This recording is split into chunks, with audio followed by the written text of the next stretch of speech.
But I've learned my lesson, and so I will check it real quick.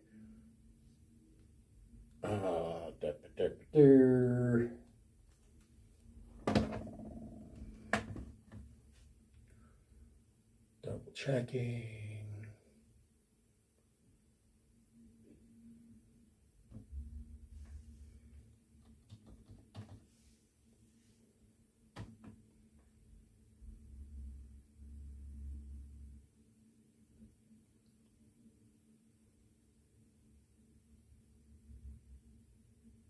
Oh my god, this PC is slow.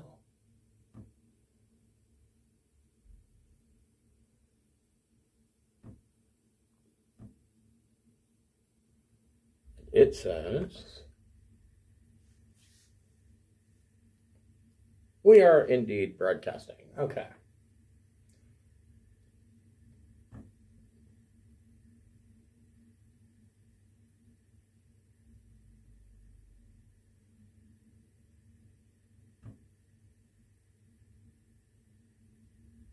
Oh, that's why it's so slow. All right. You do whatever you got to do. I don't need you. Okay. So. All right. Well, thank you for joining us, and welcome to the Pirates of Drinax. We will be picking up where we left off last week with a little thing that might put the scare of the Imperium into our players, but we'll get into that in a moment. Before we get started, I'd like to thank the Friends of the Greenwater Guildhall. We've got a couple of announcements, two new things. So the first that I would like to, a new friend of the Greenwater Guildhall, is Tolarian tabletops. If you are in Eastern Oregon or Eastern Washington, and you are a Magic the Gathering or Pokemon or any other collectible card game type player, you should check out Tolarian tabletops.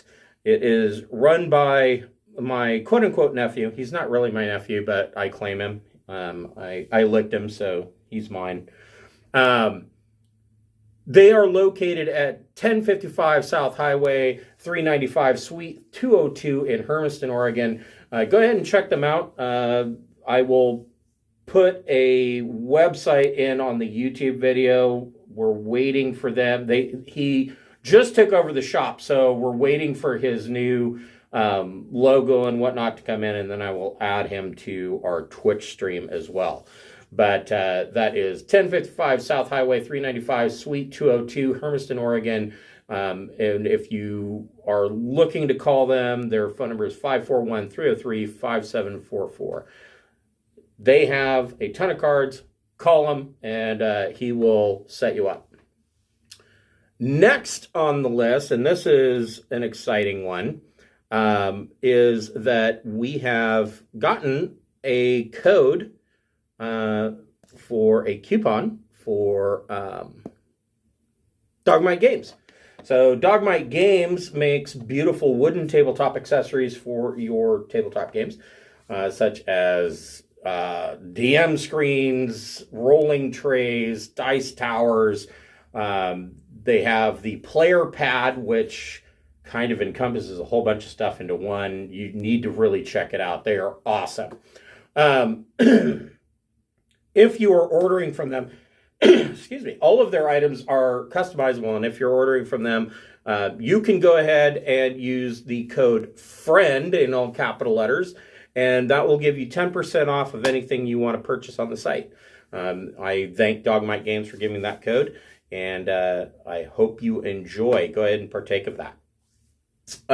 Next on the list is the Speechless Bard. Speechless Bard makes leather products for your tabletop role-playing games, such as leather covers for your core rulebook. She has a leather dice rolling mat that when you roll it up, it looks like a spell scroll. And she's even got leather bracelets. They're called the dice bracelets. They have cutouts of the dice on the bracelets that can be done in metallics or different colors. A variety of options. And all of her stuff is customizable to your to your needs. So I will tell you, she does all of the work by hand. She is an amazingly talented artist. If you're going to order for a gift or even for yourself, make sure that you give yourself a little bit of extra time. She's over in the UK, so it can take a little bit of time for it to cross the pond and make it through customs. Evidently, U.S. Customs is still under the impression that leather products might explode. I don't know what kind of cows they're looking at, but yeah. Next on the list is Fable Beard Company. Fable Beard Company makes beard products such as oils, balms, butters, and co-wash. They have a full line of deodorant and spray-on cologne, and a new line of body lotion for the ladies. I guess for the gents as well. If you want soft, supple skin and you're into that sort of thing, then hey guys, they have body lotion. All of their scent profiles are a different fantasy character. For instance, today I am wearing the Hero, which is a cologne scented scent. It is the Hero beard oil.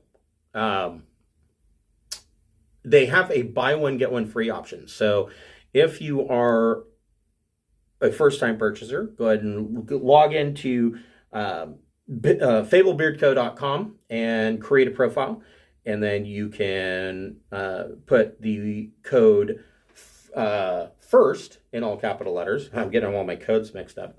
And you can put 2 beard oils into your cart, and the second beard oil will be discounted free. If you're a fan of Traveler and you like our Wednesday night game, go ahead and check out our fabulous website via Obsidian Portal. It was just updated today. The adventure log is done in the manner of Traveler News Service articles, and it doesn't just follow what the characters are doing, it also is the region in general. So if you're into geopolitical things and economics and stuff like that that can actually affect a campaign without the player's direct involvement, then some of these news articles might be for you. If you like our content, please give me a thumbs up and let us know that you enjoy it. So, where we left off, let's see here. So where we left off, you guys had, and this was the most ridiculous pirating session I've ever seen. There was no murdering. You guys used the holographic projectors on the Harrier, which Chief Engineer Keith had actually repaired fairly early on in the campaign. I mean, you repaired that almost like 9 months ago, and this is the first time that they really paid off. You made the ship look like a gaudy, for all intents and purposes, like maybe it was a modified yacht or a really, as Traveler News Service put it, a foppish trader. So it looked far gaudier than it needed to be for what it was supposed to be doing. And you pretended to be a trader, and you tight beamed a transmission while making it seem like you had broadcast it to the entire area, to the whole system. And you docked with this ship, telling them you wanted to purchase their dust spice. And they said, yeah, we'll sell you dust spice, especially if you're going to pay us more than what we're going to make for it. And blah, blah, blah. You went over, made a big show of it, and then drugged you had cases of champagne aboard that Wafa Albrecht had brought on. You spiked their champagne with fast drug and knocked them all unconscious. And then you had the 2 ships that you were traveling with you take the crew, and you sent them to Fantasy. So these poor bastards are going to learn a new life about living on a shitty colony. And and you wake up and be the smartest people on the planet. Yeah, they'll be the smartest people on the planet. everybody there's really good looking, but they're really dumb. Exactly. Right. So I don't know. Maybe I don't know. You should like take over fantasy and make it like a vacation world. Well, I assume that's why it was called Fantasy Loop, is like with that goal in mind. But Maybe. Yeah. I mean, it's not like we tortured the Marines. They're going to wake up on a planet full of beautiful people, regardless of their preferences, and they'll be the smartest one there. They'll be able to take it over if they want. This is not the worst possible press gang situation. Yeah, it could be a lot worse. Yeah, it could be a lot worse. So, but before you jumped out, so you did all of this under the nose of a single Fer-de-Lance class escort. I want to say, I don't have it right in front of me, but I want to say it's 1,000-ton escort. I mean, it's a big boat. And you did this all under the nose of this Imperial escort. And right up until the end, and the convoy was spread way out. And so you were able to get out of there right as they were sending a modular cutter full of Marines to come over and investigate the situation. And you jumped out. So here is the problem that you have run into. And actually, I need to double check that this is actually really a problem, but I'm pretty sure it's a problem. I mean, it feels like it's going to be a problem. That's the wrong book. Yeah. I had it right the first time. Let's see here. Here it is. It is.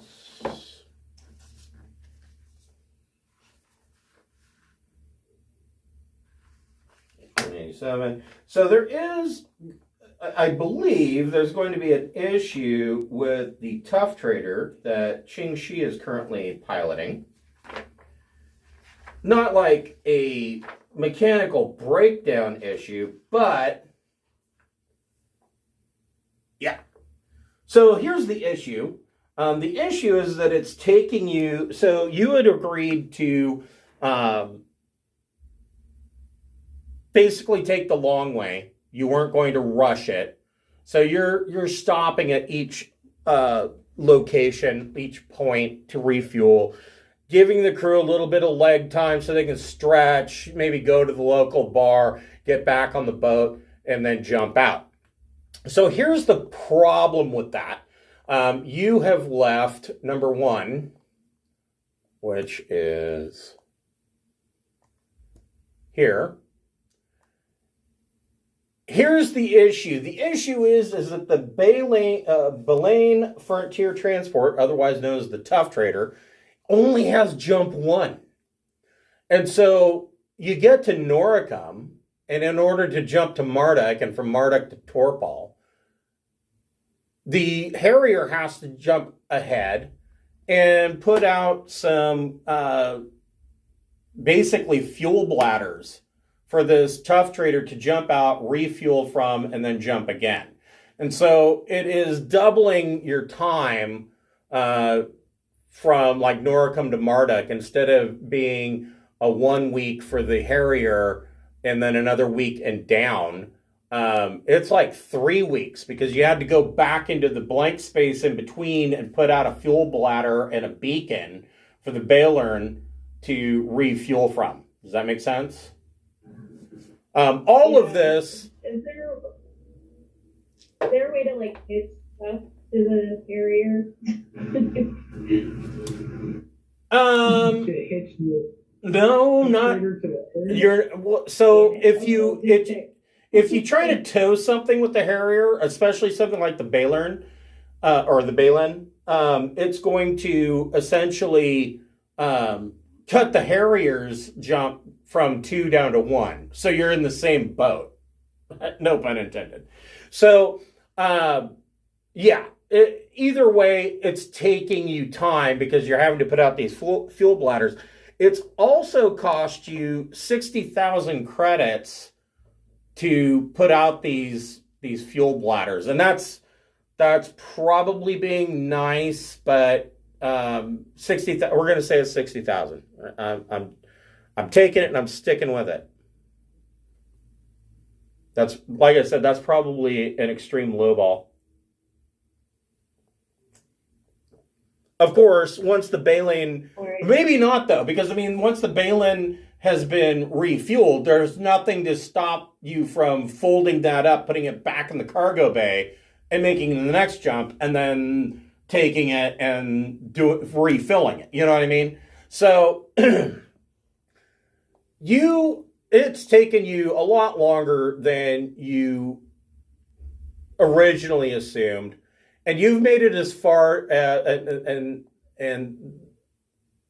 keep in mind you've made it as far as Paal.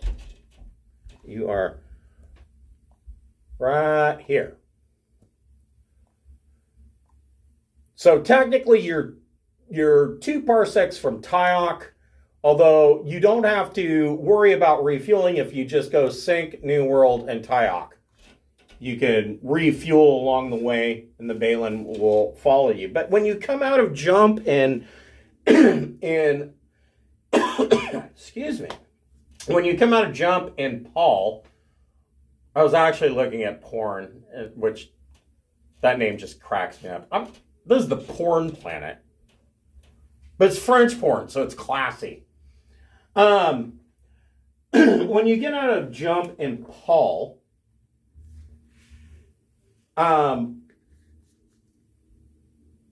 well, 2 things happen. Who's running communications? Would that be Devin? Yeah, sure. I'll do it. Okay, so Chief Engineer Keith, go ahead and make a electronics communications check, and I'm going to switch you over to your Harrier deck plans so we can see where everybody's at. Wait, where'd that go? Oh, that's not what I wanted.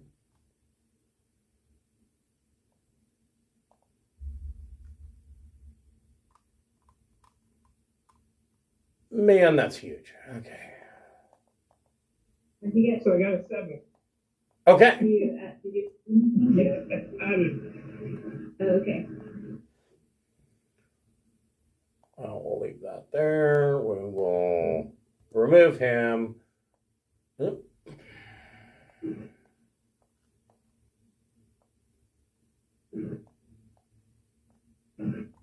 Why is this not?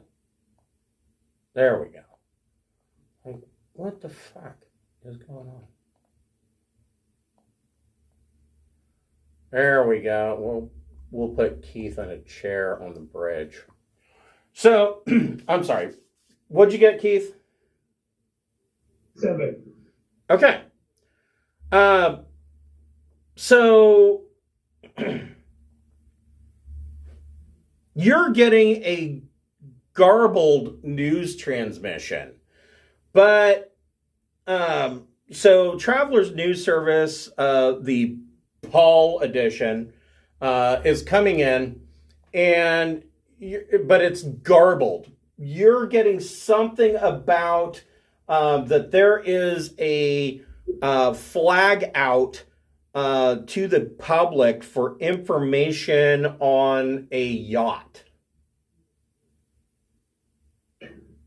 Or requesting information on a yacht. But you're not able to make pretty much anything more of that. At the same time, Beth, you're seeing that there are a couple of ships coming in towards you. So Beth, go ahead and make a electronics sensors check plus intellect.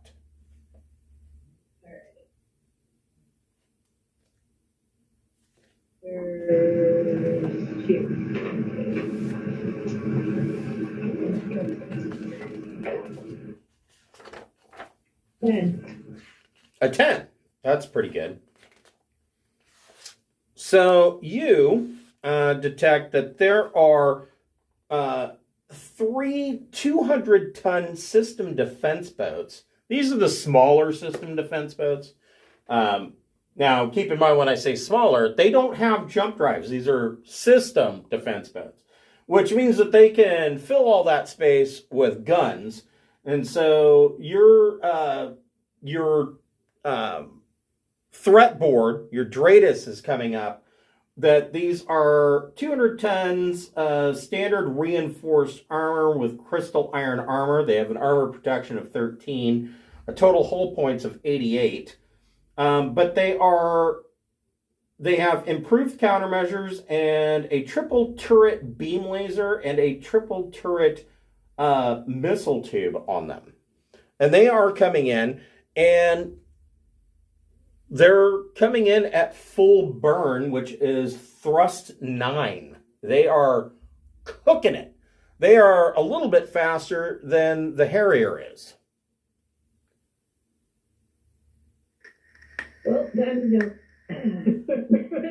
Well, you don't have any fuel to jump. Oh, shit balls.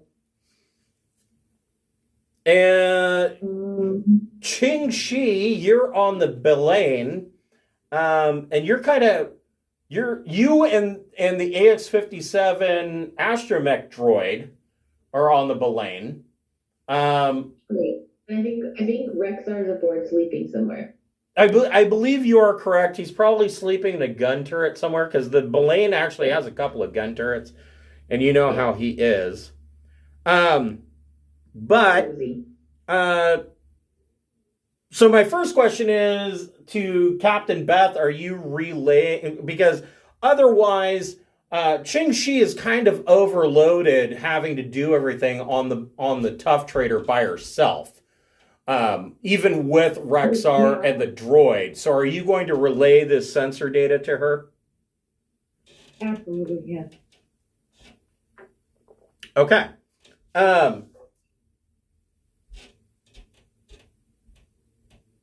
So Ching Shi, you're getting the sensor data and you get communication. I mean, you came out of jump like within, I don't know, your last jump check was really good. So you're probably within 15, 20 minutes of each other. You're dead on that 100 diameter mark.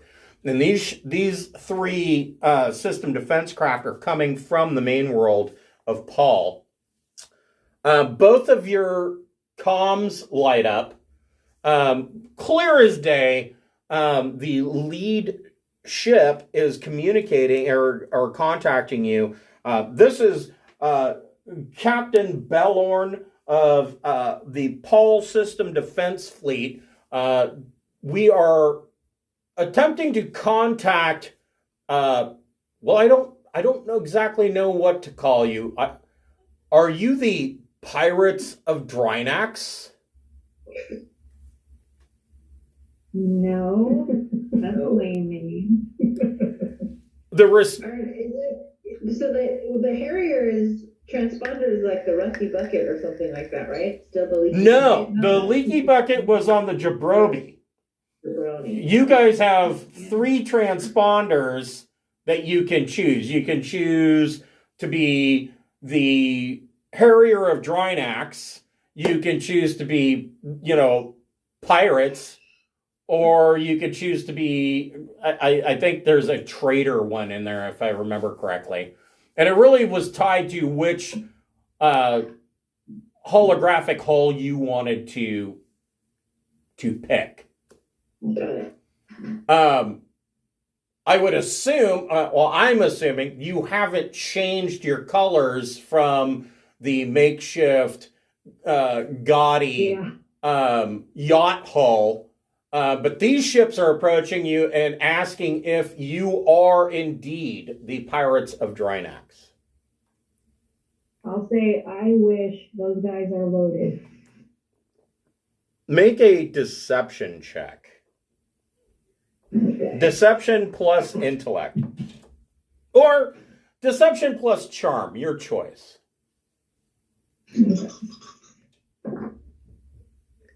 9. The the response back is, yeah, I suppose that was a stupid question. You're probably not going to answer that honestly. Let me rephrase this. If you are from Drinax, hold on. I need to make some room.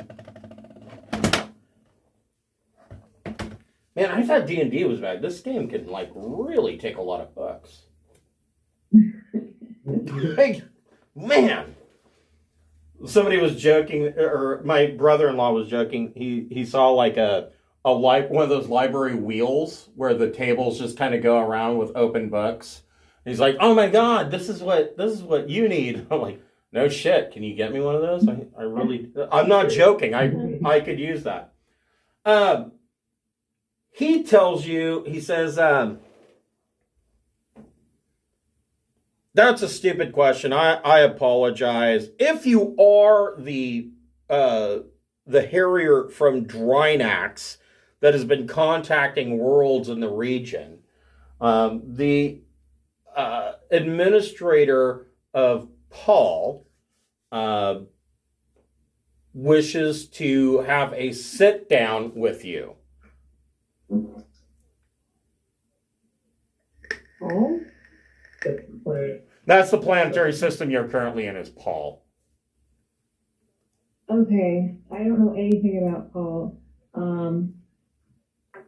Well, you could make an electronics computers check and check your electronics computers plus intellect or EDU will tell you what the library computer knows about Paal. All right, I'll do that. Yeah, I'll order Keith to do it. Okay. Yeah, it's better. His Google food is better than mine.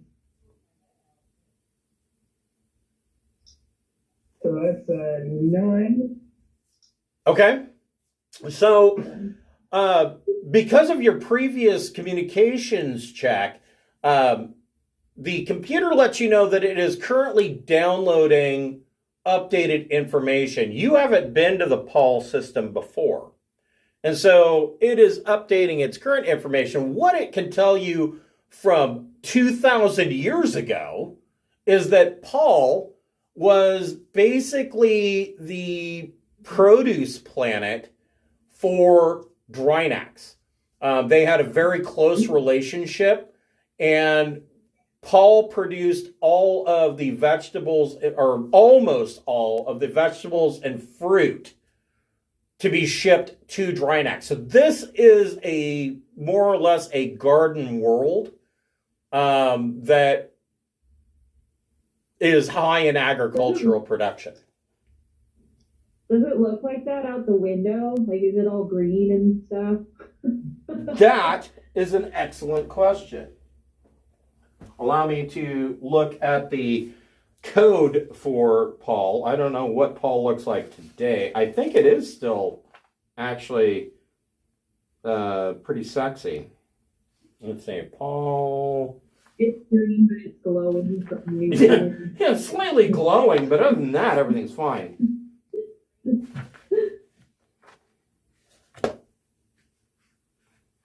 Looking at the code, it says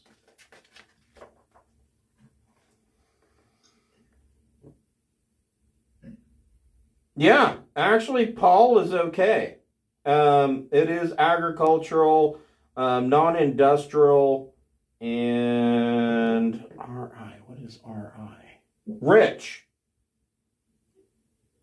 Paal's a great place.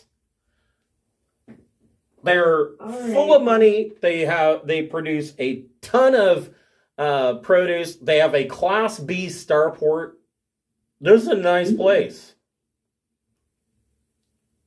Okay, let's pull over and get some, like, lettuce. We'll pull over and buy a crate of strawberries.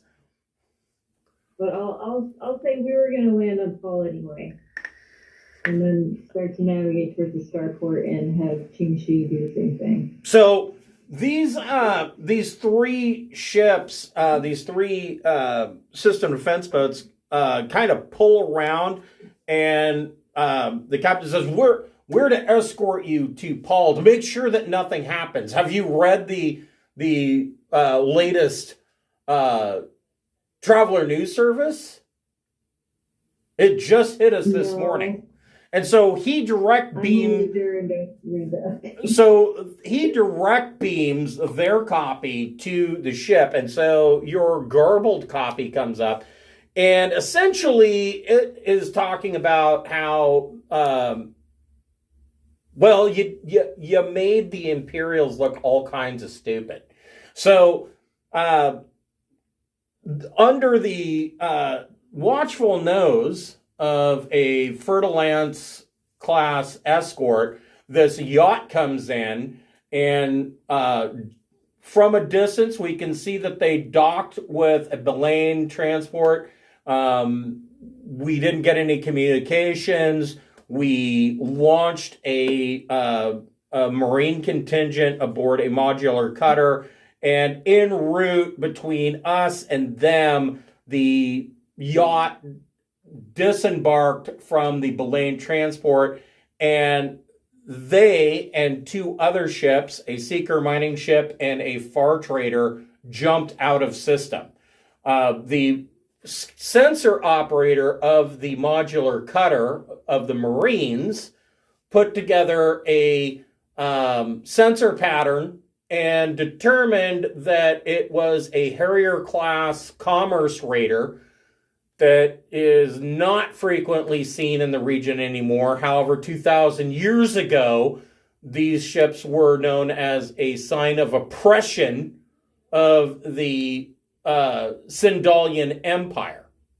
And so the naval base at Rilgar in the Sindal subsector is offering a 100,000 credit bounty for any information of sightings of this vessel.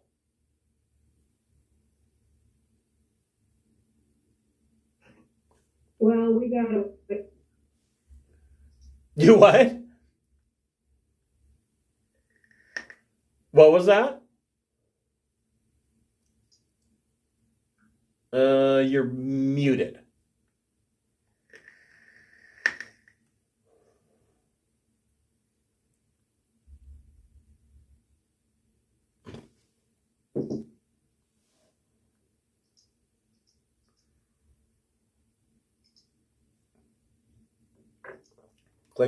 Clicking.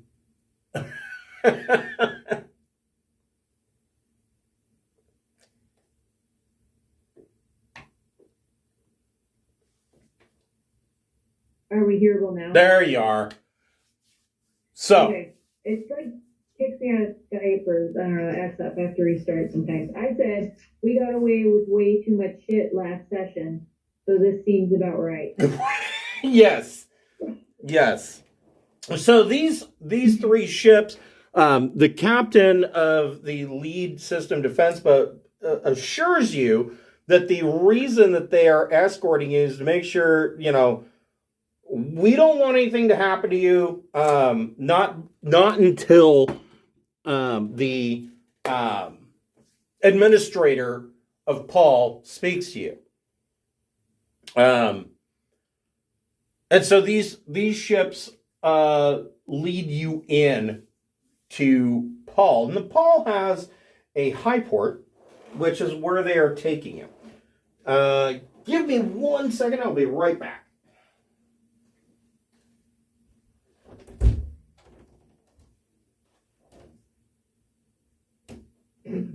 So they're going to want something from us that's worth more than 100K. I should hope so. Yeah, I feel like if it was going to be that we were straight up in trouble, that would have already started. Yeah. If you're the droids we're looking for, follow me. Seems much more like there's a job.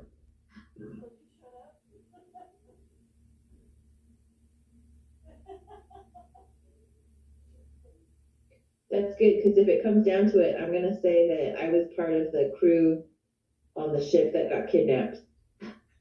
Be like, I was drugged. I woke up and all our protection detail was gone, and I was left to fend for myself on this big scary ship. That's my plan. Yeah, that's a really good story. Like, I'm the only one that can fly it, so I got left behind. I've just been adrift. Save me.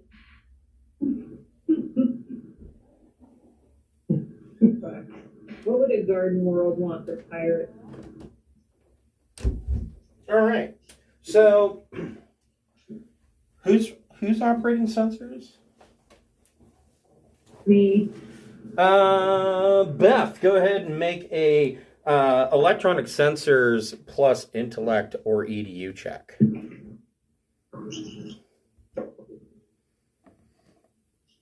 13.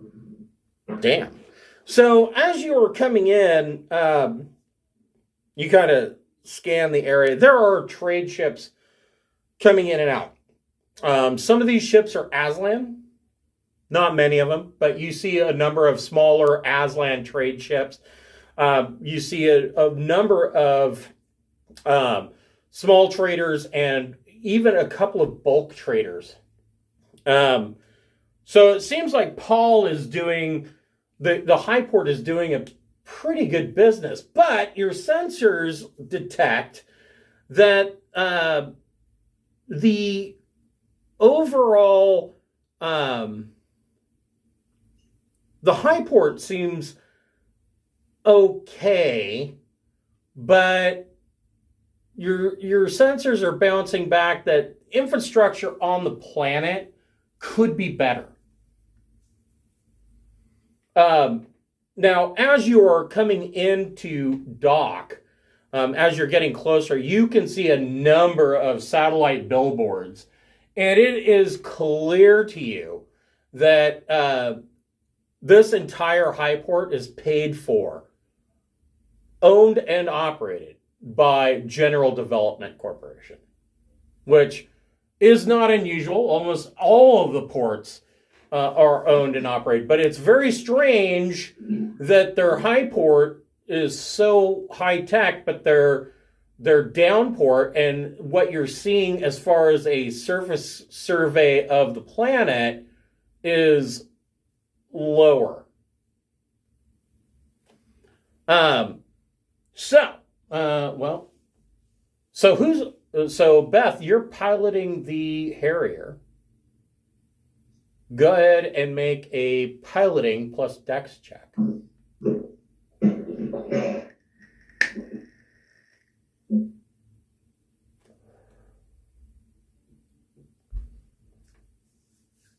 I don't know, Carrie, with that dark hair and that dark sweater, you look like maybe we should be playing Vampire the Masquerade. You're looking awfully dark there. I'm going goth. You're going goth. I got an 8 for piloting. Ooh, so Ching Shi, go ahead and make a piloting plus dex check.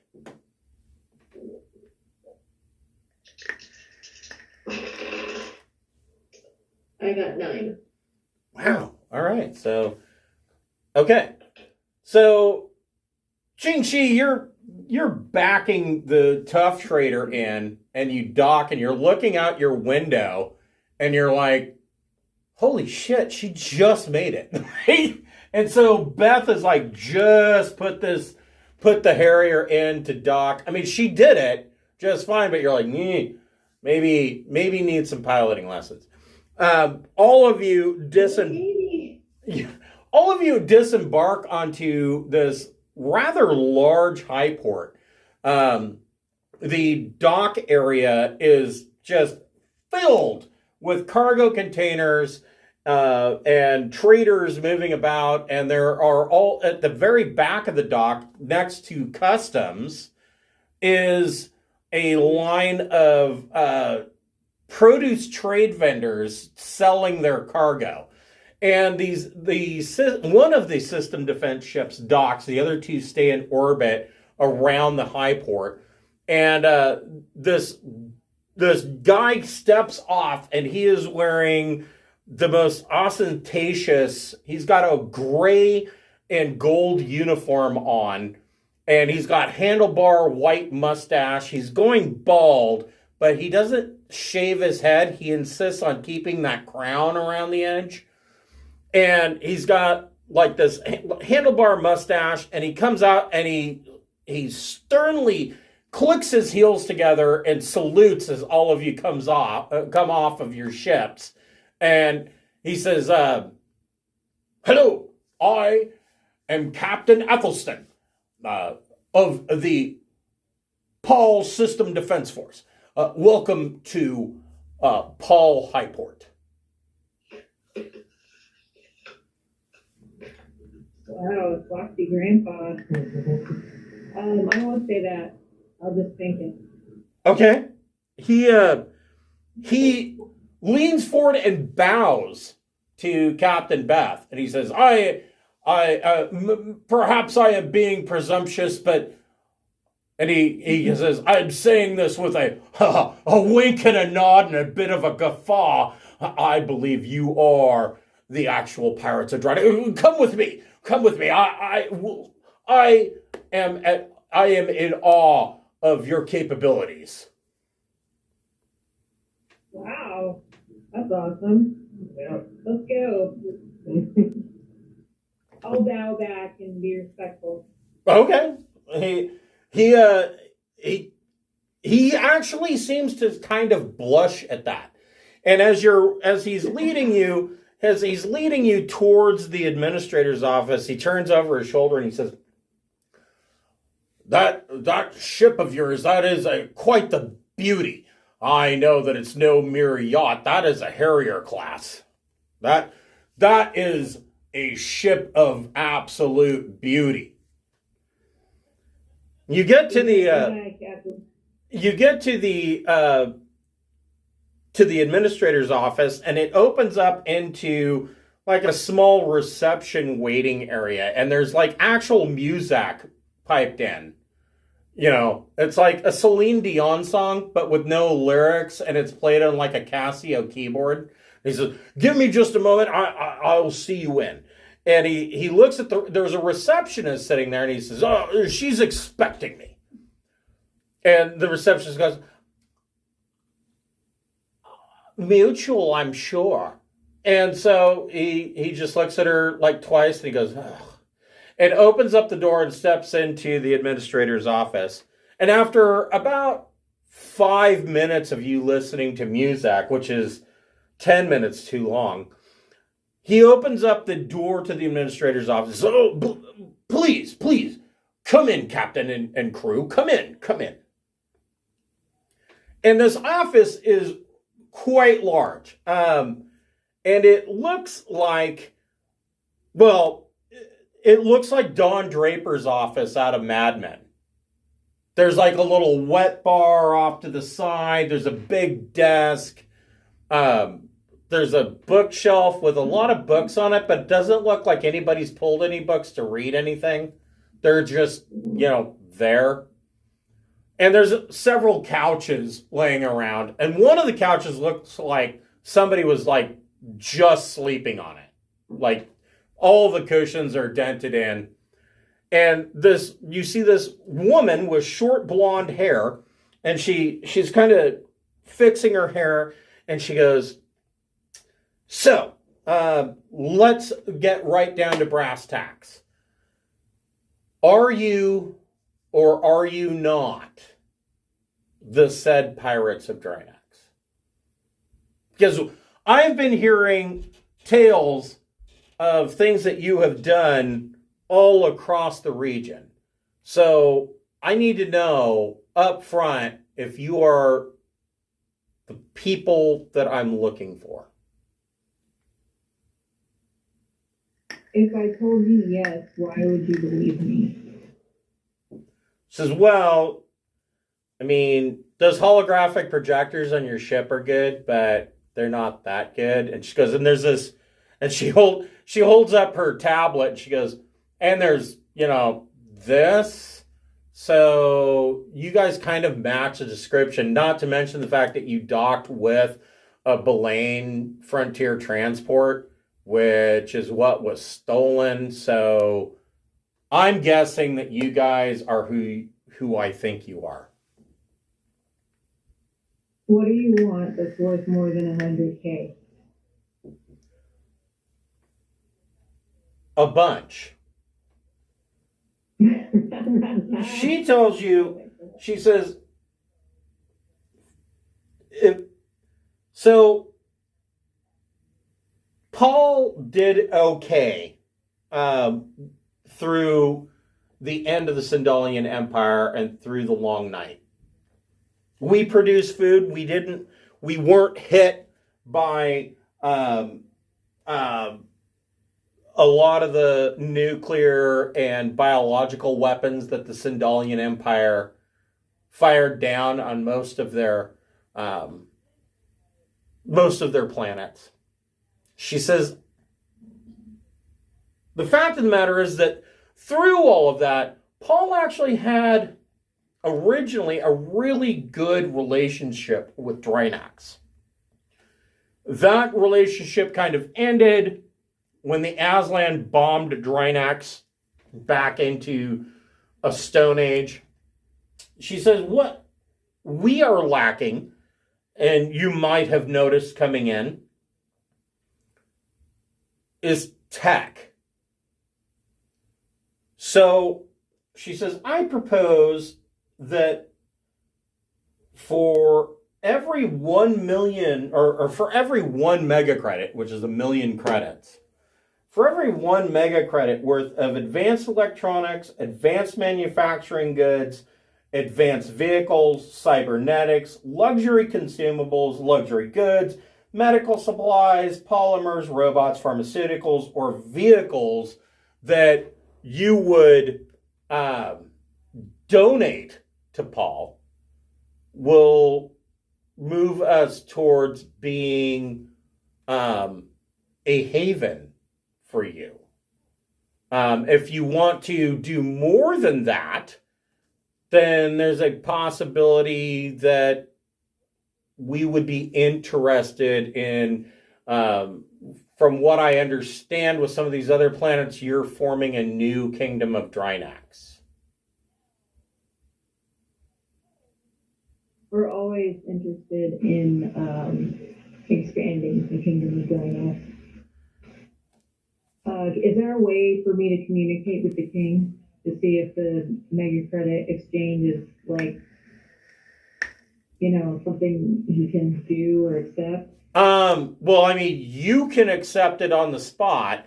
If you were to send something to the king, it's going to take a couple weeks. Okay. So Paul just wants me to be on the lookout for this kind of crap. And well, if you were to,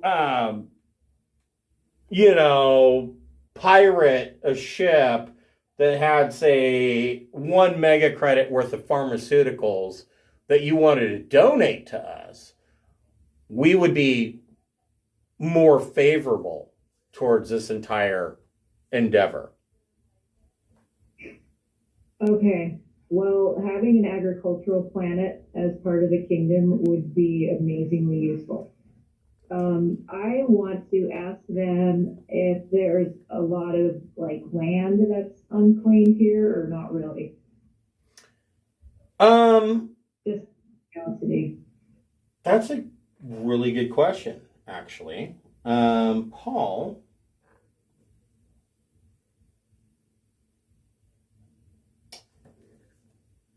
That's a really good question that I didn't expect you to ask. And I should have, because I know where you're going with this. Let's see. Maybe. We'll see. Did the Aslan just ruin it? Probably. Fuck. Wait. Oh. I was like, wait, what subsector am I in? So many planets.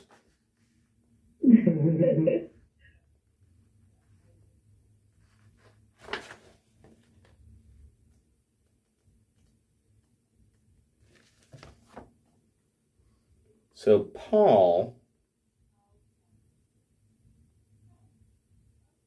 there is quite a bit of land available.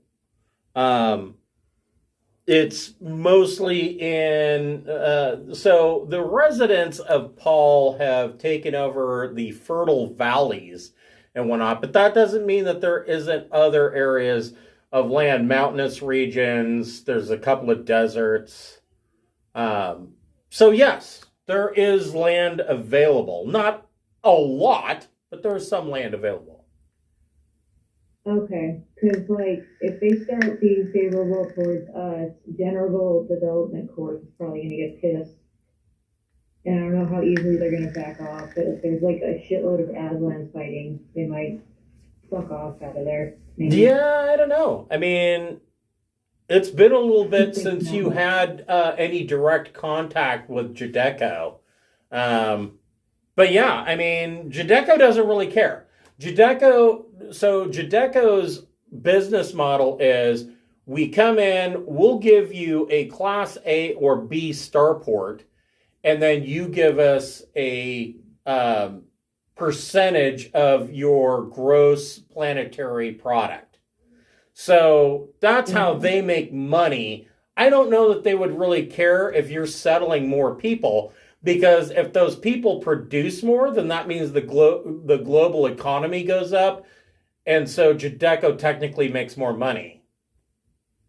Okay, cool. All right, never mind then. I don't have to worry about that. Okay, well, thank you for looking into that anyway. You're on the right. I'm going to tell you, this is metagaming, but I'm going to tell you, Cameron, you are on the right track though. You're so close to nibbling that thread. So, Captain, are you thinking of telling the Aslans that this is the great planet they should take over? I was wondering, I'm like, this could be good for Drinax, but I'm also a little pissed they tried to export me, or if they screw us over, then we can tell the Aslans to come here. So I'm going to have that in my back pocket. Nice. Okay. They really think they have the hand right now. So you guys are put up in the best hotel on this high port, and there is actually an entire portion of the outer ring of this high port is dedicated to gambling casinos, brothels, hotels, you name it. Most of the people that you see are traders. They're either traders or some of them you notice are probably farmer kind of people that have shuttled up to sell their goods, and then they're going to spend time in the casinos. So there's a thriving economy going on here. And of course, there is a generic bar and grill. Generic. I want to go gambling. But there are other bar and grills as well. Oops. They're generic. There might be something better, actually, because of the fact that it's a garden world. Oh, yes. Yes, there is.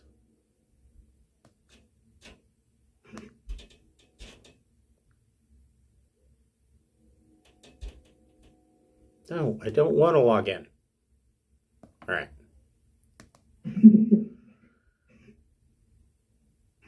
Hotels, bars, and restaurants. Well, there is a bar called the Torpedo Bay, which caters mostly to naval types. Personnel crews of it ostensibly caters to naval personnel, crews of armed space vessels, and the like. Though in reality, it's just a themed starport bar. Their specialty drink is torpedo juice, a reference to an ancient maritime practice of mixing alcohol with a torpedo's propulsion system with pineapple juice to create a potent, unpalatable beverage. Yeah, the trick is to drink pineapple juice, and then your torpedo juice doesn't taste so bad. Right. There is the Star Bowl Hotel, which actually boasts all of their rooms. Actually, the hotel is covered in a geodesic dome, so that when you look out of your hotel room on the balcony, you are actually looking directly into space. That's cool. And then there is a Brewhouse Tavern. Brewhouse specializes, or so they claim, in that all of their fare is locally produced and created food. That's not always true, but they're famous for it. They're kind of like, to be honest, they're like a McMinimans. So probably a lot of fried stuff and a lot of overpriced sandwiches. But they have some pretty good beers, and they've got a nice well. So I want to gamble. I don't really care where we eat. okay. So here's a question: does any of you have the gamble skill? What? I didn't notice that was a skill. So usually the gamble skill only comes up. So mechanically, when you finish your terms, you can, if you have the gamble skill up to a certain rank, you can get extra bonuses on your mustering out rolls. But I don't see that there's any reason to stop there. So are any of you skilled in gamble? I don't have the gamble skill, but I do have carouse 1. That's I excellent. got gambling at 0, so. You have gambling at 0. What about Keith? No gambling skill. Okay, so poor Keith is going to be at -3. So you guys hit the gambling floor. Ching Shi, I assume you're going to go carousing. Yeah, I'm gonna pass on the gambling and just go set up at some bar with my ear to the ground. Okay, so how many credits are you going to spend on carousing? Let's see, my cash on hand. I'm gonna spend, I don't know, 200 credits. Ooh, you are going to do well. I want to be everybody's friend. Yeah, you are. Well, because I have 496,000 credits on hand. Yeah, you guys have been doing well. So, I might as well be a baller. okay. So, go ahead and make a carouse check with, we'll say, a +3.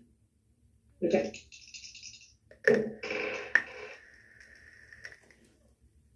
Is it like carouse and charm, or just carouse? It will be carouse. Yeah, go ahead and carouse plus charm. So that's 13. Okay.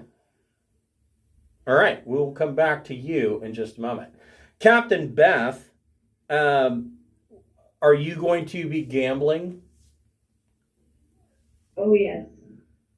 How much money are you going to spend on gambling? 2,000 credits. Okay, go ahead and make a gambling check.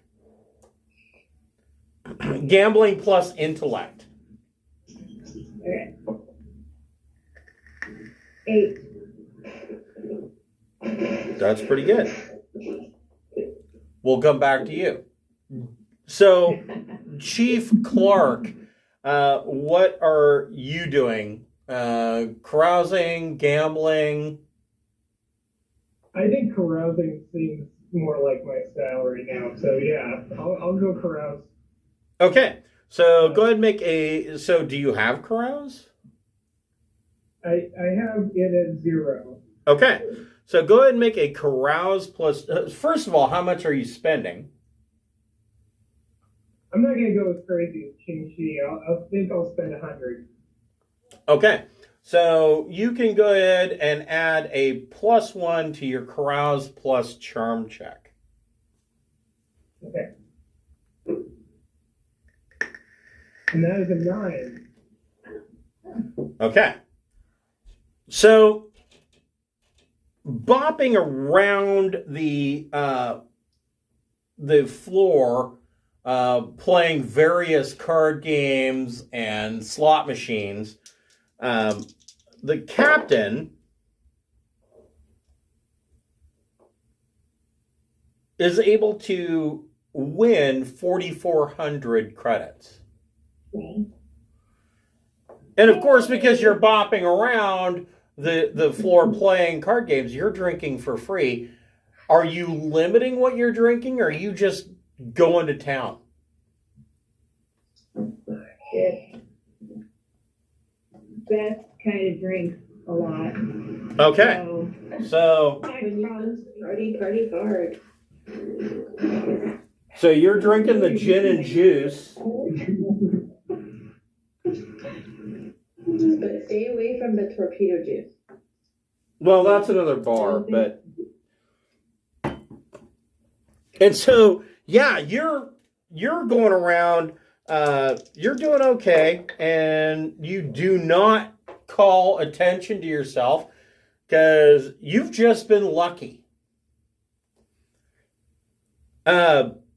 Meanwhile, Ching Shi, you look over your shoulder and you hear ding, ding, ding, ding, ding, ding, and Beth is like, I won again. And as she reaches over and grabs another drink off of a waitress's tray, and coins are piling out. And Ching Shi, you're sitting at the bar and you kind of chuckle to yourself at her winning, and you see this guy walk up to the bar, and this guy is disheveled. Okay. He's literally got, like, I don't know, 2 years worth of beard growth, and it looks like he might have made an attempt to comb his beard and clean up a little bit, but beyond that, he is wearing like a t-shirt and Bermuda shorts, but he has like a leather pouch that is fur-skinned, and like a fur-skinned and hardened leather pauldron on one shoulder. And he comes up and he goes, says, so you're buying a bunch of people drinks. Could I get one? Well, first of all, of course. And secondly, do you know what you need, sir? Is you need to visit Fable Beard Company, offering all kinds of beard products. Yes, Fable Beard Company exists in Traveler, and yes, you are correct. He does need to visit Fable Beard Company. His unkempt mane is offensive, but so you are okay. And he says, he leans over and he goes, "I'm not having any luck for my tribe." And what tribe is that? He says, he looks at you as he downs his shot and he goes, "I'm almost afraid to tell you, but I'm from Ogma." Okay. So What they entrusted you to do, it doesn't help that you're going full Jack and the Beanstalk and blowing all your cash at the gambling table. So you know that that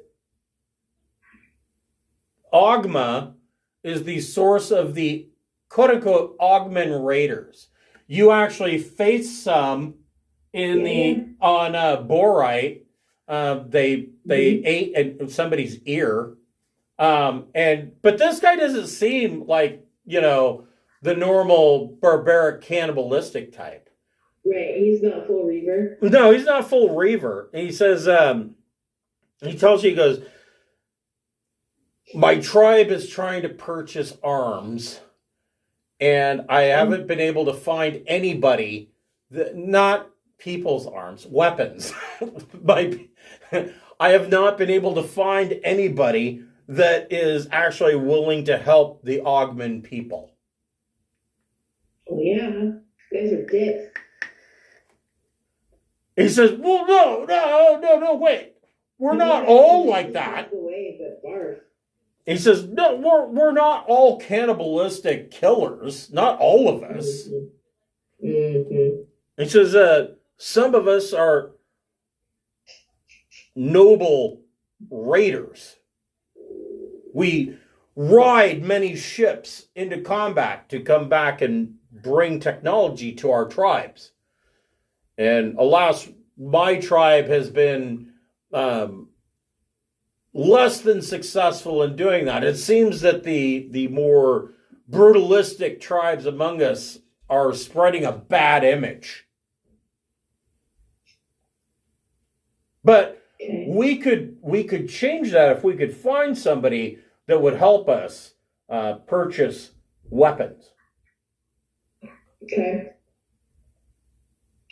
Well, we're gonna be here for a while. So how would I get in touch with you? Oddly enough, he gives you a mobile comm code. He just basically, he pulls out his mobile comm and touches yours, and it pops up with his mobile comm code. He says, if you're able to help us, then just call this number. I will answer. Okay. Thank you so much. You have been so kind to me. And he actually grabs your hand and is shaking it like you're the best friend that he's ever met. Okay, gross. You're like, ew. He's doing such a bad job.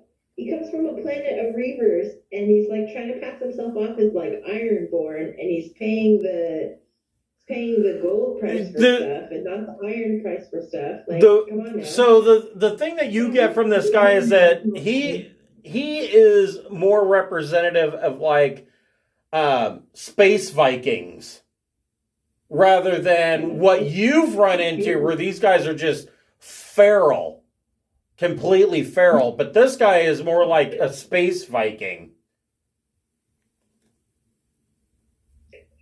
Yeah, I think you probably I'll take it under investment.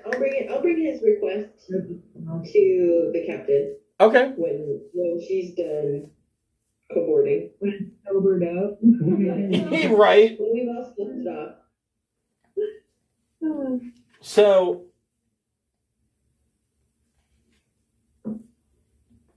Mr. Devon,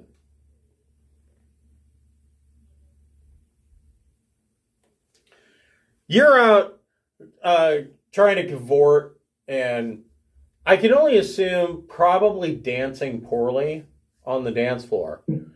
And this woman comes up and she's dancing with you, and she whispers in your ear. She says, I represent, what is his name? She says, I represent a colony on number 1 that wishes to contact the great pirates that just looted the Third Imperium convoy. Would you be a member of those? Well, who's asking, I suppose? She says, well, she kind of pulls you over into a side booth, and she says, I represent Loank Vetus. Vetus rules an underwater settlement named Falaka on the far side of the planet number 1 from the starport. So he's on the opposite side of the planet. It's an underwater settlement. She tells you that Falaka sits on a wealth of mineral resources, including significant deposits of lanthanum. You know that lanthanum is a requirement in order to make and fuel jump drives. Well, make jump drives. Basically, the jump drives are lined with lanthanum. And she says, and other radioactives. The other settlements, though, block Falaka's exports and charge much higher customs fees, and it's making it hardly worth bringing goods to Starport at all. She says, Loank Vetus wants you to, I don't know, help build another Starport. Would That would be interesting. Another starport on the other side of the planet. Correct. So that you could dock and move cargo free of the customs charges of the main starport. So, I assume I would have some idea of how much it would cost to build a starport. Oh boy. Millions and millions of credit. Millions and millions. I don't know if you guys remember from like the late 80s, early 90s, there was this Japanese guy that was a complete charlatan trying to tell people on late night TV how to make millions and millions. That much. It would cost that much to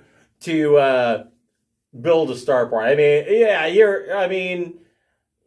you're talking billions of credits. But, that's if you want to make a Class A starport. If you just want to make a landing pad, a Class E or Class D starport might only cost you a couple million. Interesting. And it's an underwater city, so, all you got to do is drop a fuel processor and fueling is right there. Yeah, interesting. I like this idea. I'm curious what would be the benefit to us. Well, obviously, if you were to do such a thing, first of all, if you agreed to it, number one would become a haven for you and all of your activities. We're not going to say anything to anybody about you. But you would also get a cut of the profits from the new starport. So it's an investment. So it's an investment. I would definitely need to figure out how we would do this, because it would still be more credits than we have. She says, I'm not going to disclose that. She says, well, I don't have the exact numbers because we haven't gotten that far, but I'm thinking that if you were to front it, we're at least talking 50 to 60% cut of the profits to you. Wow. That would be cool. Yeah, it would be. So I would like to chat with my captain about this. Would you be able to give me some contact information so I can contact you later? She touches her mobile comm to yours, and her contact information pops up. Great. Thank you for bringing this to my attention. You are very welcome. And you guys spend the rest of your night gambling and drinking, and you come back and there's this like Las Vegas style suite. And when you show up, Beth is already there. She's passed out on a pile of coins, and there's like 3 empty bottles of champagne next to her. And you guys come in to this suite and sleep off your drunkenness.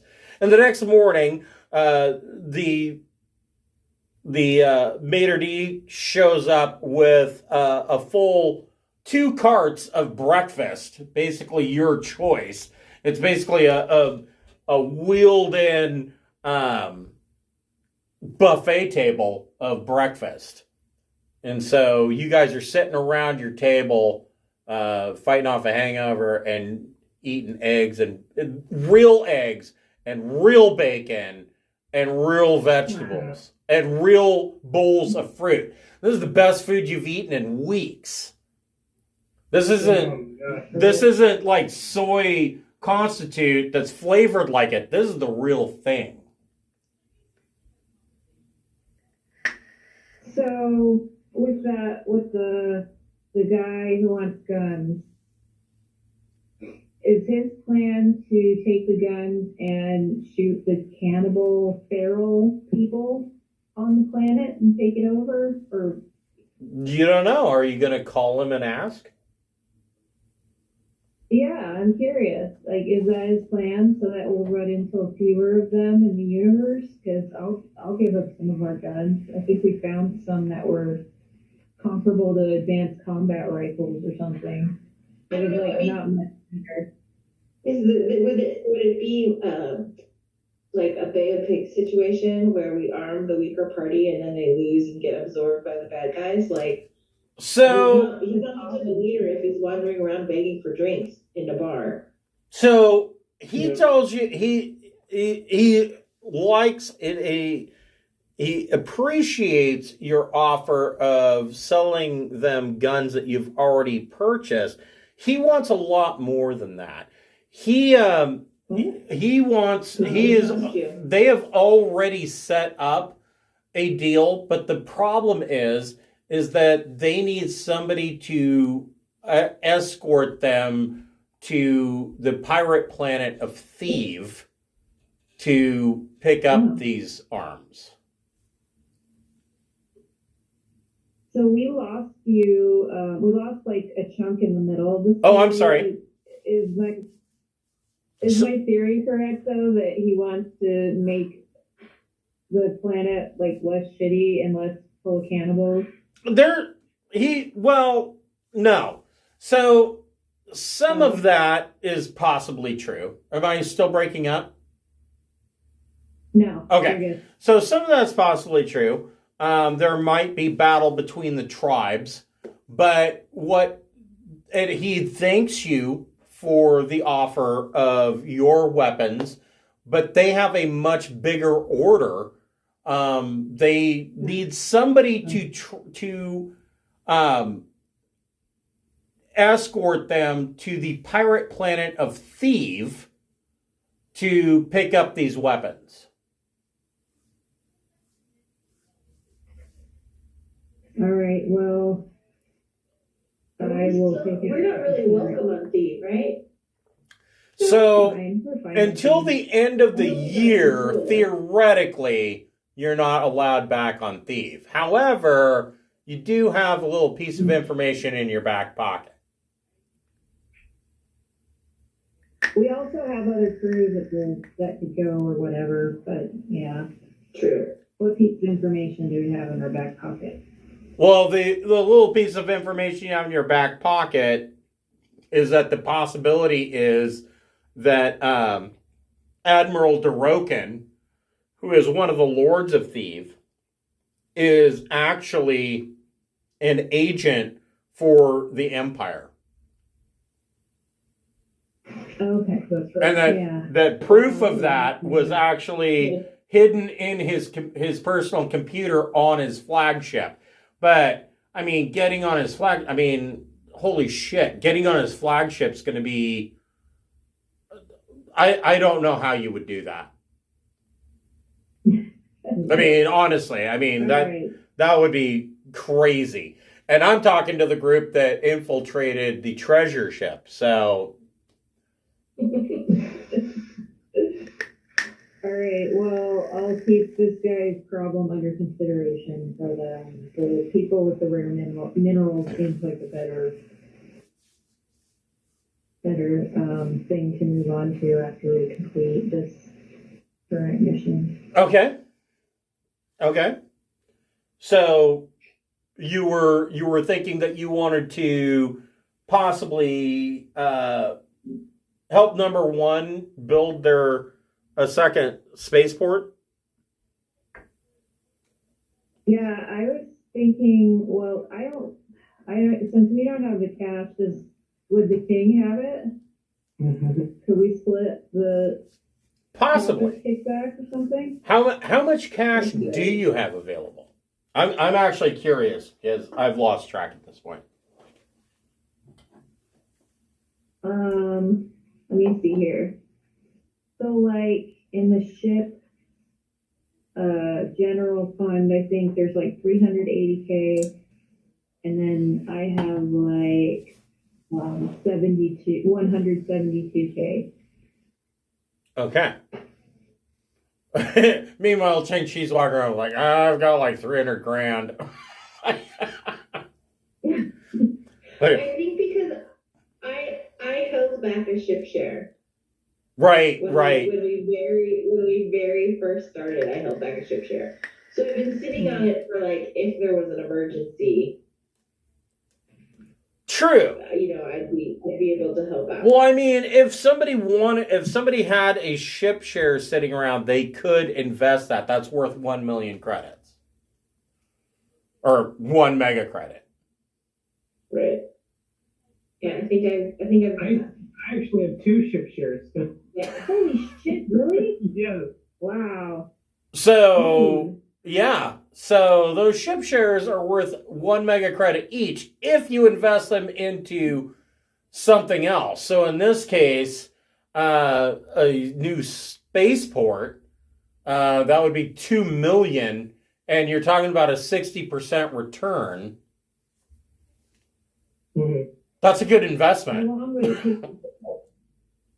It would be. Yeah, I'll see if the king wants in on this or not. Okay. So you're gonna hang back on that. Well, because 2 million isn't enough to make the starport, is it?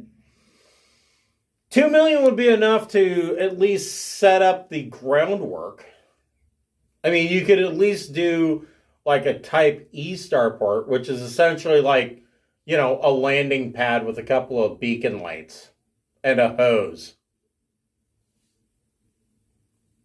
Well, Which might be all we need on a planet that is water. Right. I will up to the ship share owners if they want to do this or not. So, Ching-Shi, do you Yeah. I mean, if you guys throw 3 million into it, I would say that that's enough to set up a fuel processor and a landing pad. This could be theoretically a Type D starport.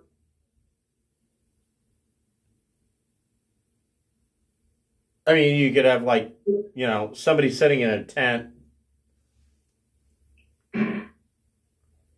Well, I don't know. It seems risky. What do you think, Captain? Is it something you think we should take back to the king? I mean, there'd be a reason to do it. Right, but Somebody? if the king invests, the king gets 60%, not you. Right.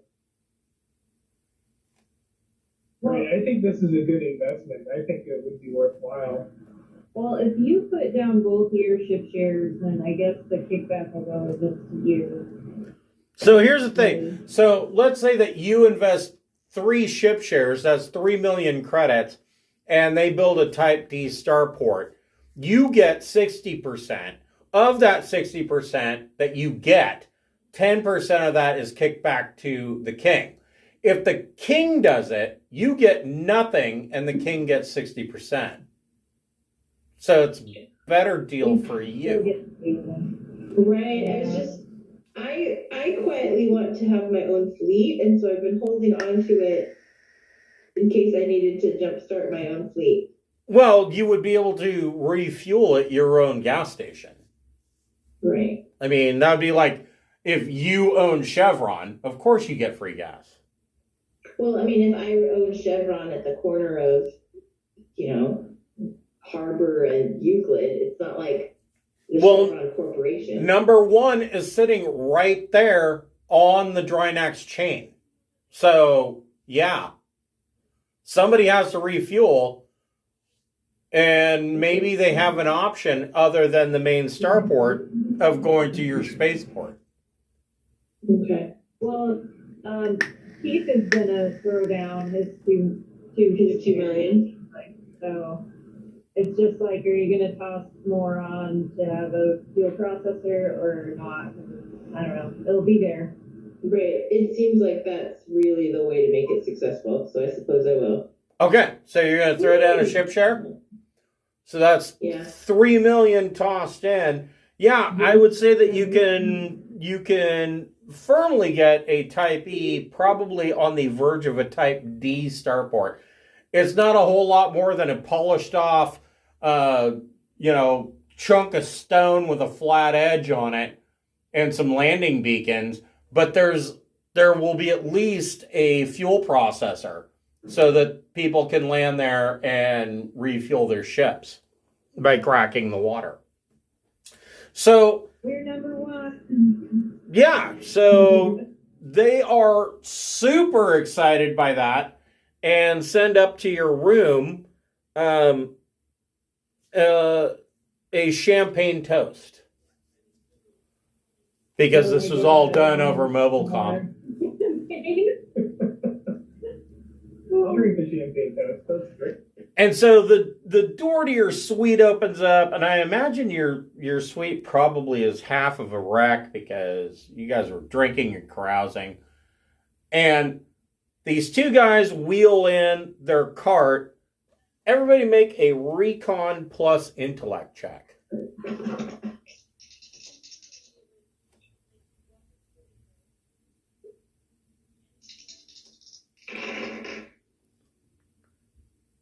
$11.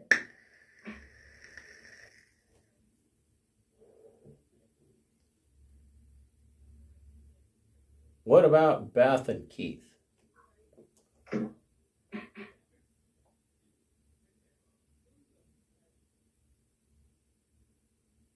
Didn't hear you. Okay.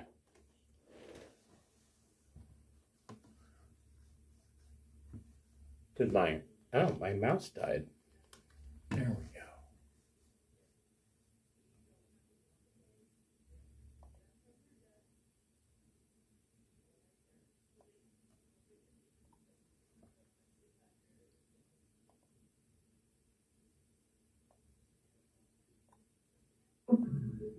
There you are. Okay. I got a 10. Okay. Hold on. And 8. Okay. Hold on just about here. I don't have a battle map for this, but I'm throwing you up on the board.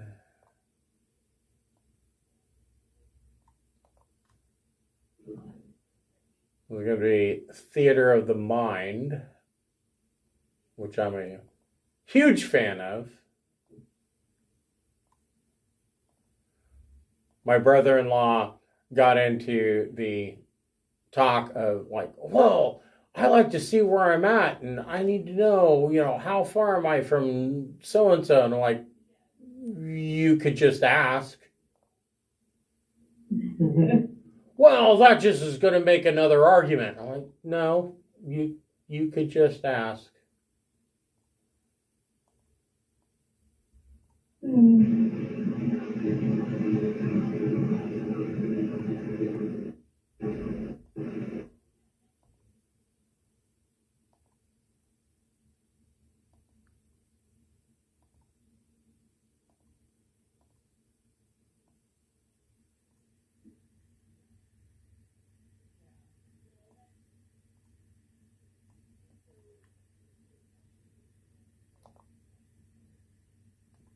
Okay. Hold on here. Why is this all weird?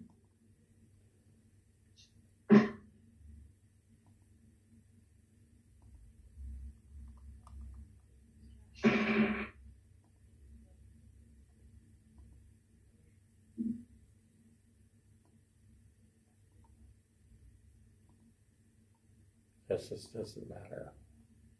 He's probably not going to live long anyways.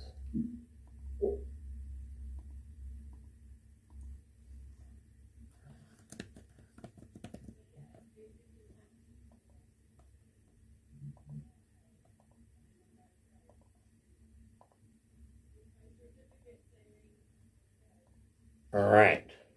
Oh, wait.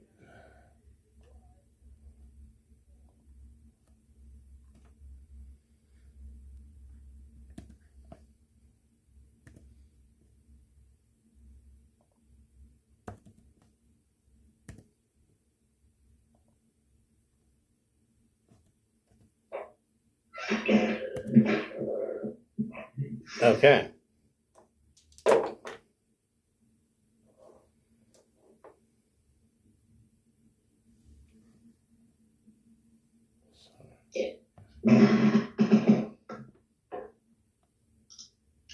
So I missed it.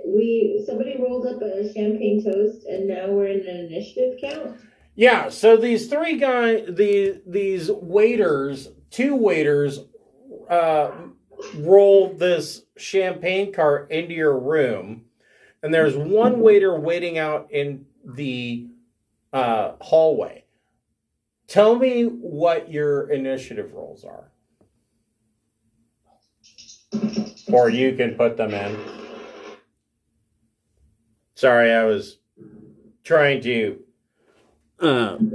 mess with roll 20 here. Oof. Oh, shit. Okay. Brutal. Yeah. Big sense that the snow went down. Oh, man. Okay, so... Say this, Ching-Chi. So, between Keith and Beth, which one of you wants to go first? I'll go first. Okay. So, you guys all notice that these guys coming into the room, their jackets are a little too bulky and a little too loose, like they're expecting to move quickly. Hold on just a second.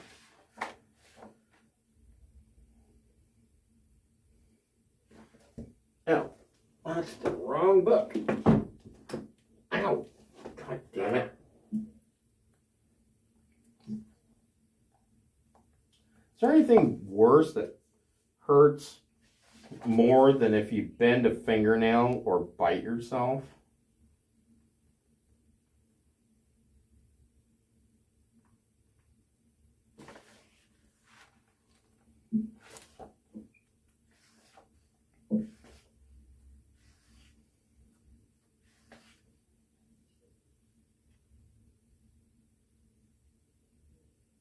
Okay, so Ching-Chi, you see this guy going for his coat. You haven't seen a weapon yet, but you see this guy reaching for his jacket. What are you going to do? How far away am I? Oh, you're sitting at the bar where you guys are having your breakfast. And so probably 10 meters. Okay. They're coming into your they're coming into your fancy hotel room. So I would think 10 meters is gratuitous. Well, I feel like nobody stopped us from coming in packing heat, so I've probably got... Oh, you likely have your pistol at least. everything I need. Yeah, so I'm going to grab my pistol. Okay. And, let's see. Do I take a shot? Yeah, I'm going to take a shot before I even know. Maybe he wants to give me a high five, but I'm not in the mood to tip, so I'm just going to shoot him. Okay. Go for it. Okay. Let's see.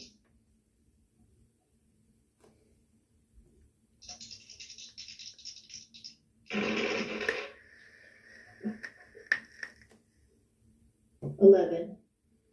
Oh, yeah. That hits. +3 to your damage.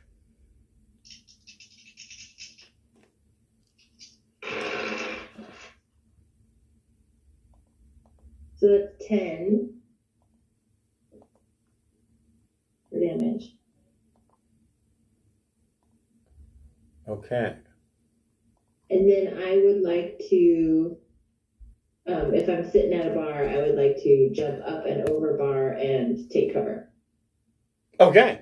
Like I've seen. So it in your action movies. minor action is jump over the bar and you take cover.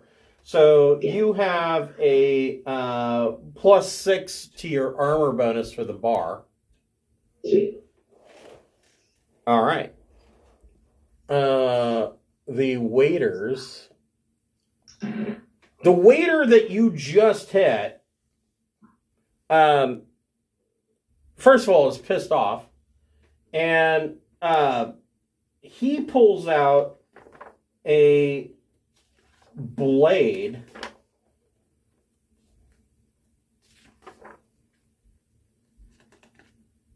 And he pulls out a knife from his, or a blade from his jacket, and he hits a button on it, and it immediately starts to crackle with electricity.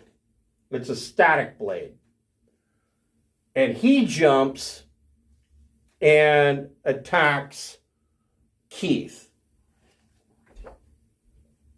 Rude. And we're all in, like, probably in our jammies, too. I know, right? My Oh, phone he bones. bones it completely and misses. And this blade sticks into the bar seat sitting next to Keith. And you see this electrical arc go down and is like sitting there striking this electrical, or this bar chair. The second guy pulls out a hand laser, or a laser pistol, and he's going to take a shot at Ching Shi. Ooh, man, I roll terrible, I roll high.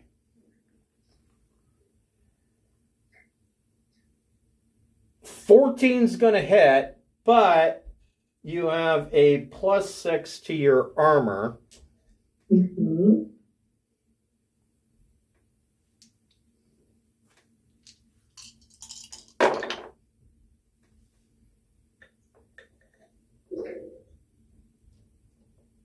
So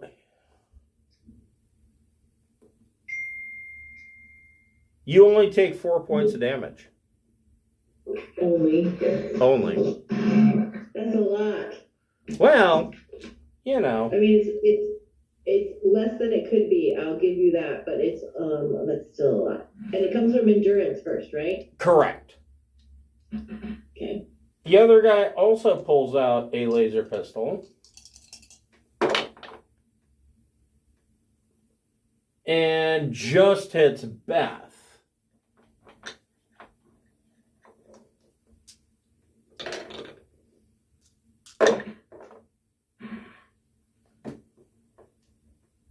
For 8 points.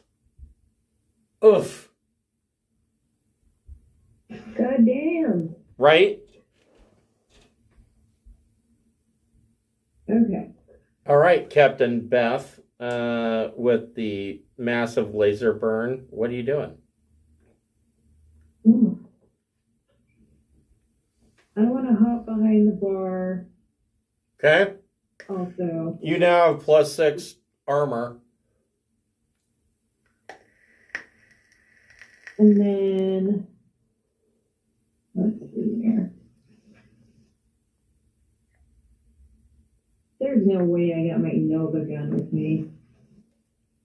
No, you're gonna have You're probably going to have your gas pistol. Yeah, I'm going to shoot the guy who shot me. Don't forget, your Gauss No, pistol is a machine gun. Okay. It does Okay, have I'll Gauss shoot- pistol has auto 3. Let me double check that. I want to say auto 3, auto 2, and AP 3. Okay, I changed my mind though. I'm gonna shoot the guy that Ching Shi shot. Okay. Try and take him down one by one. Okay. Okay.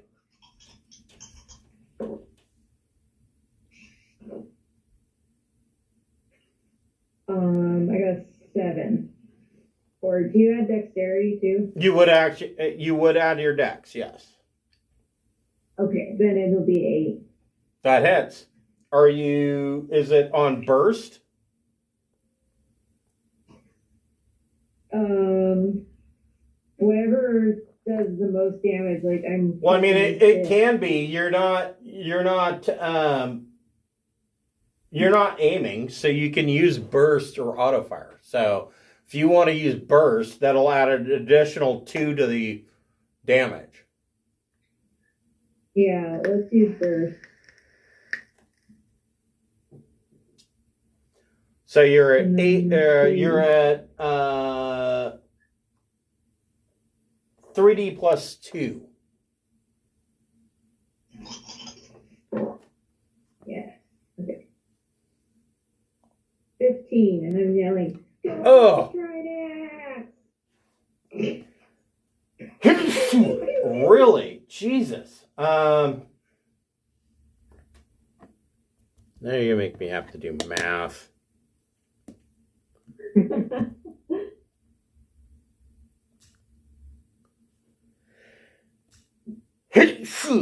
Excuse me.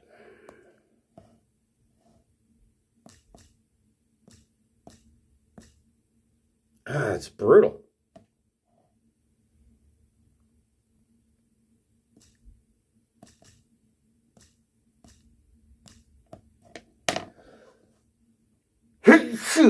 Excuse me.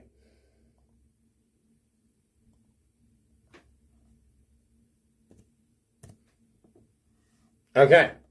So the guy that attacked Ching Shi, you pop off 2 rounds, and he's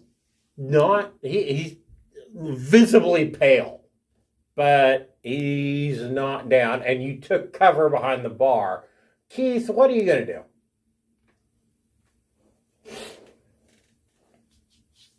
I am also going to jump behind the bar and Okay. shoot the same guy. Okay. Yeah, dead opponent doesn't shoot back. That's right. That's my laser pistol. So that is a 8.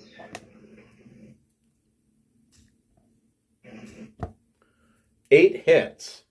What are you shooting? Laser pistol. Laser pistol. TL9 laser pistol? It is steel 11. TL11. So 3D plus 3 damage.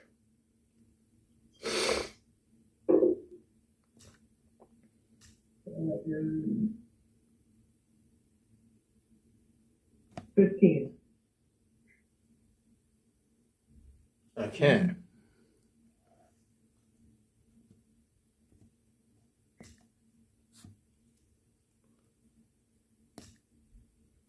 Oh, that's not good for him. So, the guy that was attacking you, you hit him.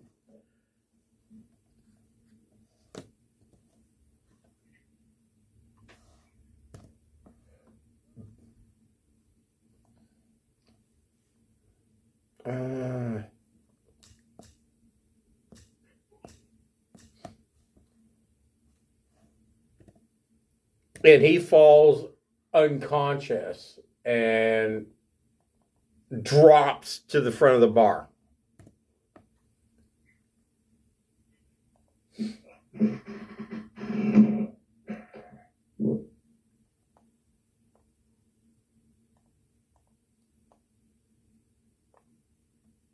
All right. We are back to Ching Shi behind the bar. I think Beth has taken the most damage so far, but I don't know that Beth needs first aid yet. Does she? Right. Probably, I'm in pretty bad shape. You're fucked up, yeah. So, I mean, it's up to you whether you fire at the existing two waiters or to apply first aid to Beth. Right. Well, I mean, I'm behind the bar, so what access? I mean, I guess I got some napkins. Well, Like, yeah, that'll work. I mean, everybody's behind the bar. Applying first aid would take 1d10 minutes. You. Or I'm sorry, 1d6 minutes. Wrong game. Sorry. What would take 1d6 minutes? Applying first aid. Applying first aid. Okay. So before I apply first aid, I'm just going to shout. Do you pussies want to tell me what you're doing here? One of them's dead. The other two haven't really done it much except for miss. Make a persuasion plus intellect check. Persuasion plus intellect. 9.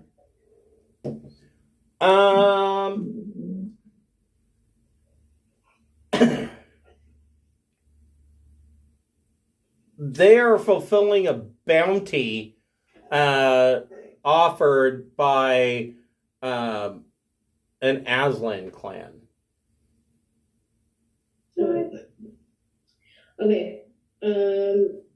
Then we have to get all the way through their round. So the question is, are you going to do first aid on Beth, or are you going to shoot? I'm just trying to think it through because it's a question of we have to get all the way through their round before we can do anything. Through their turn. Yeah, I guess I'll do first aid. So what do I need to do? I have medicine. Make a medic plus intellect or education check, your choice. Okay. Ooh, 12. Oh, no, not 12. I rolled 12. Sorry, I rolled 12. So I got double success, and then 1 for medic and 2 for intellect. So that's 15. Okay. So, Beth, you get 7 points back. Holy shit, thanks, Ching-Chi. That's some really powerful napkins. Pour a little vodka on the wound to sterilize it, and then... And it's only going to take you 2 minutes to do that. I gave you a couple of maraschino cherries for strength, a few orange wedges. You're good. The waiters are both going to fire their lasers at Keith and Ching-Shi. One of them shoots and the laser burns up the top of the bar, actually lighting the bar on fire. Metal.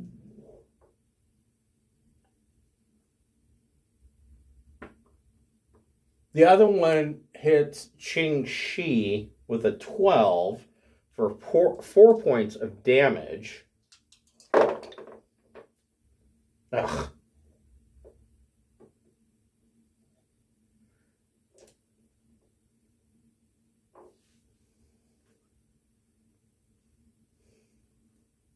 For 5 points of damage. That's why I contemplated shooting them, because now I'm down to 1 endurance.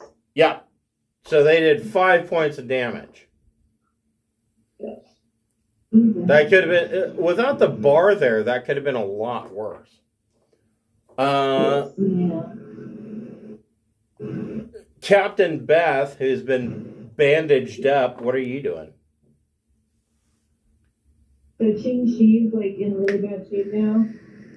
I'm just down to, I have 1 endurance and 6 strength, so not great. But I think it'd be more important to try and kill them than fix me, so that they stop shooting. If we keep healing each other, that they can keep shooting, that doesn't help. All right, I'll shoot him with my pistol, my gas pistol. Okay. I will say, if you want to, you can set your Gauss pistol to full auto, and you can hit both of them.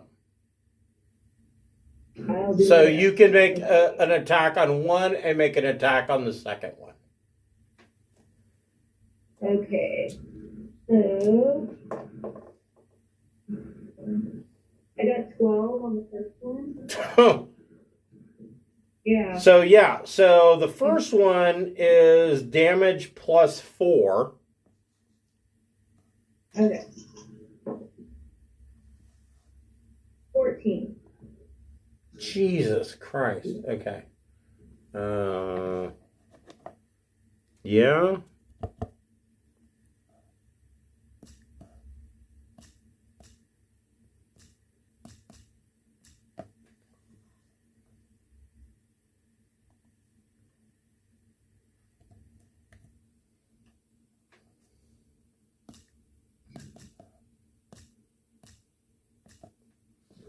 All right, and then make your attack on the second one.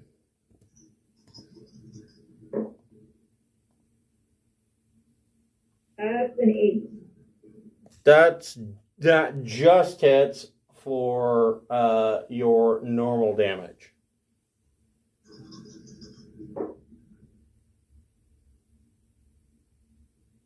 Also 14.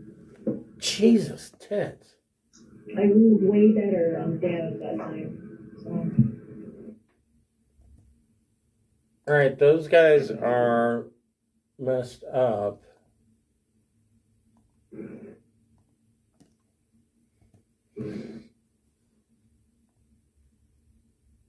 All right. Keith Clark, what would you like to do? I'll shoot it whichever one is closer to me. Okay. So, laser pistol. Yeah, no. Sorry, I just want to double check if it had auto feature. It does not. It just has 0G.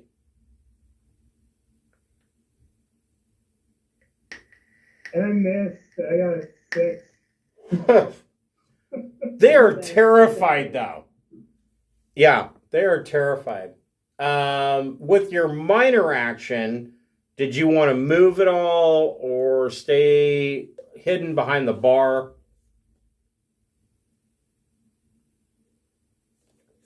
Is there somewhere I can move to that's close by?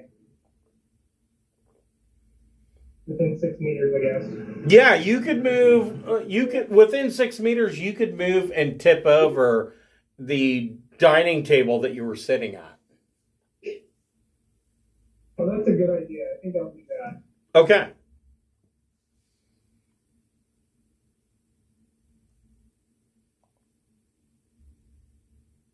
Ching Shi, what would you like to do? I would like to shoot whichever one looks weaker. So again, if you want, you can use auto fire and shoot at both of them. Okay, I'll do that. So first shot will be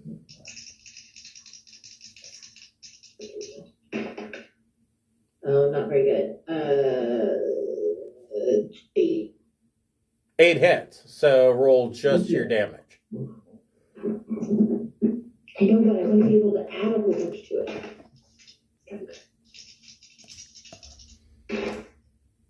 Ooh, I don't really need 14. Wait, 5 plus 4, 9 plus 6 is 15.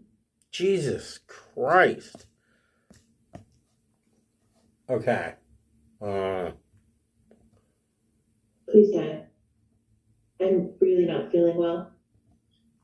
I'd like to get a Band-Aid.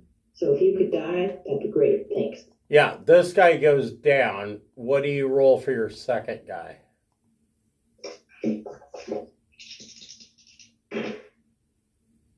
Let's see. 4, 7, 9, 10. That hits with a +2 to damage.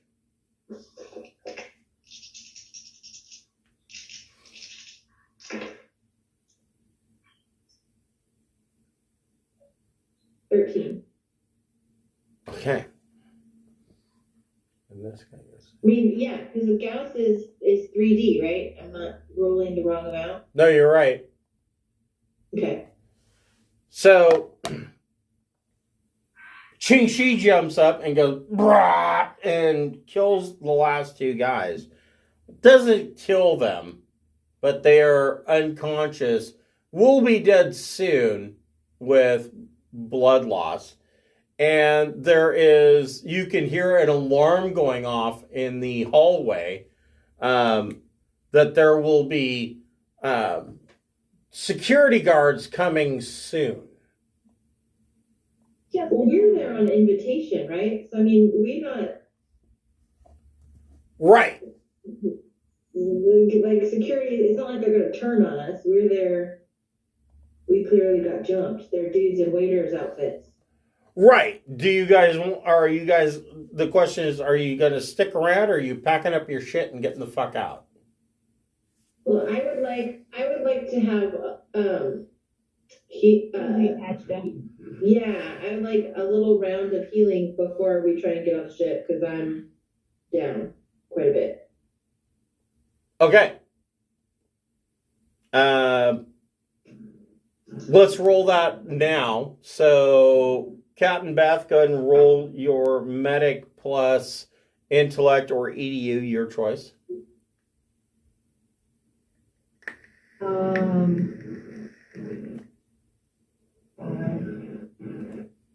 I rolled snake eyes, so I got 6 or 7. So, Ching-Chi got nothing. Great. Even with my TL12 med kit, this is bullshit. Sorry. No, your TL12 med kit gives you a +3, so you get 2 points back, Ching-Chi. Okay. Sorry, we'll try again when we get on the ship and I'm less hungover and, gangranated. Did Keith take any damage? I don't think he did. No, I managed to All right. away from that. All right, so we will return to next week with your run from the bounty hunters on Paal. Woo! All right. Good game. Thanks, guys. Thank you. Have a good night, guys.